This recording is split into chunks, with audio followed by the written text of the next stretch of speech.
Bonjour tout le monde. J'ai l'honneur il faut que tu viennes là, Vincenzo, pour qu'on te voie.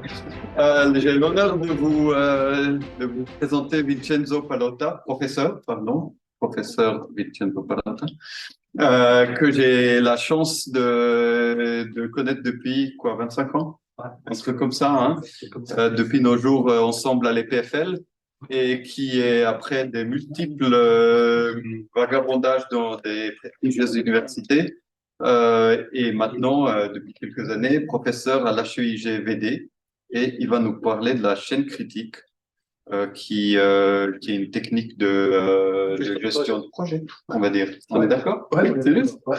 Ok, alors bienvenue ce soir. Cette séance, on parlera de la gestion de projet optimale avec la méthode de la chaîne critique que probablement vous connaissez déjà un peu. Je vais faire quelques petites clarifications sur, disons, les domaines d'application. Comment comprendre quand il y a du sens un peu mettre en place une usine à gaz, parce que certains ils l'aperçoivent comme une usine à gaz. Et voir un peu les situations où ça vaut la peine de faire un effort et les autres où ça vaut pas la peine. Et donc, on peut rester avec les moyens qu'on a, qu'on connaît tout. D'accord? Voilà. Bon, moi, je vous invite à aller sur les réseaux sociaux, LinkedIn, etc., pour savoir qu'est-ce que je fais. J'ai passé un peu de temps à créer une entreprise. Je travaillais chez quelques sociétés connues. Je fais mon doctorat à l'EPFL. Après, j'ai passé 2 ans aux États-Unis, quelque part que vous connaissez. Aujourd'hui, je travaille à la CGVD, dans un institut qui s'appelle Développement d'entreprise, interdisciplinaire de développement d'entreprise. Et je suis membre de l'Union suisse avec plusieurs rôles, parmi lesquels celle d'expert. Si vous connaissez l'Union suisse, qu'est-ce qu'un expert Union suisse? C'est celui qui évalue les projets et donne l'avis sur les projets, le préavis sur les projets pour qu'ils puissent être acceptés par le Conseil d'innovation de l'Union suisse. J'ai quelques certifications de project management. Je suis musicien. J'ai 2 groupes qui impliquent une certaine expérience dans la gestion de projet. Voilà. Après, pour la partie musique, vous voulez, après, on parle.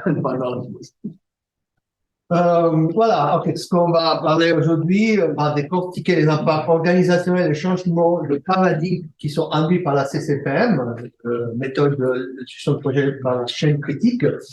On va voir un peu les différences et les complémentarités entre cette méthode et les méthodes agiles. Identifier et surmonter les obstacles majeurs à l'adoption.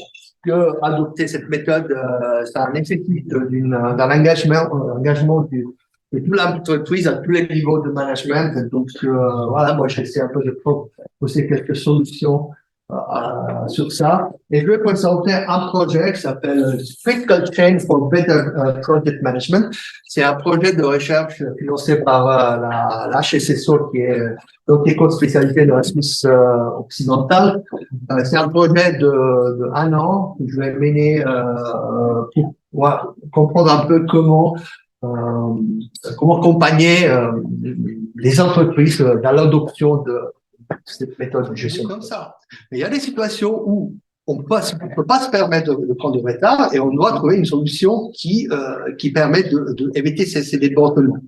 Alors, il y a des situations où c'est facile, parce qu'on a les ressources disponibles, soit dans des projets qui ont moins de priorité que celui qu'on est en train de redresser, soit on a la possibilité d'embaucher des ressources supplémentaires. Donc, on peut trouver des solutions. Mais la chose qui doit changer au niveau de mentalité, de culture, c'est le fait que prendre du retard, c'est normal, c'est endémique. Et parfois, les projets, la durée des projets, elle est pompée, donc elle est plus grande que nécessaire. Et donc, pour ne pas être en retard, qu'est-ce qu'on fait? On monte la durée du projet. Et il y a des gens qui font rien. Il y a perte de productivité parce que pour ne prendre pas de retard, il y a des gens qui font rien, qui sont sous-utilisés. Mais par contre, certains projets, les experts, par exemple, seront sous-chargés. Donc, il y a 2 extrêmes. On a un extrême où les ressources sont sous-utilisées à cause de cette protection, etc. Et des situations où on a besoin de l'aide et les ressources clés sont surutilisées. Il faut changer ça. Et ça, c'est pas une question juste de méthodologie de gestion de projet, c'est une question de changement organisationnel. Et moi, je répète, le nerf de la guerre ici, c'est pas juste la méthode, mais vraiment le changement de management de ressources. Nous avons le congrès donc du management de projet qui aura lieu le jeudi 4 avril en 2024. Donc là, c'est un appel à contribution. Donc, nous avons un sujet ici qui s'appelle, donc nous avons plusieurs sujets. Les perspectives sont, quelles sont par exemple les normes, les cadres légaux et les bonnes pratiques à considérer dans le cadre du management des projets? Que nous réserve le futur, que ce soit du point de vue stratégique, les risques et les impondérables, l'intelligence artificielle, les nouvelles technologies.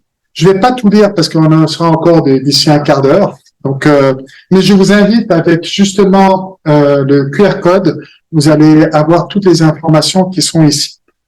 Donc, si vous avez d'autres sujets, comme dit l'équipe, surprenez-vous.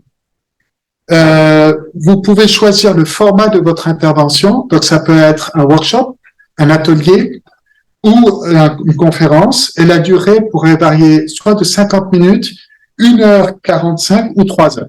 Donc, voilà. Il y a vraiment un choix considérable. Il n'est pas nécessaire de remplir toutes les rubriques. Ça, vous pourrez le faire au fur et à mesure avec l'équipe. Donc, et le comité de sélection analysera les propositions au fur et à mesure. Donc, comme délai, comme nous souhaitons en fait confirmer les interventions au plus tard à mi-décembre, nous vous encourageons d'envoyer en fait vos propositions. Un dernier point, le congrès, comme je vous l'ai dit tout à l'heure, il aura lieu le 4 avril. C'est la semaine après Pâques. Donc, regardez d'abord votre disponibilité pour la contribution, mais aussi pour votre participation, bien sûr. Donc, vous êtes bienvenus aussi comme participants, et cela va de soi.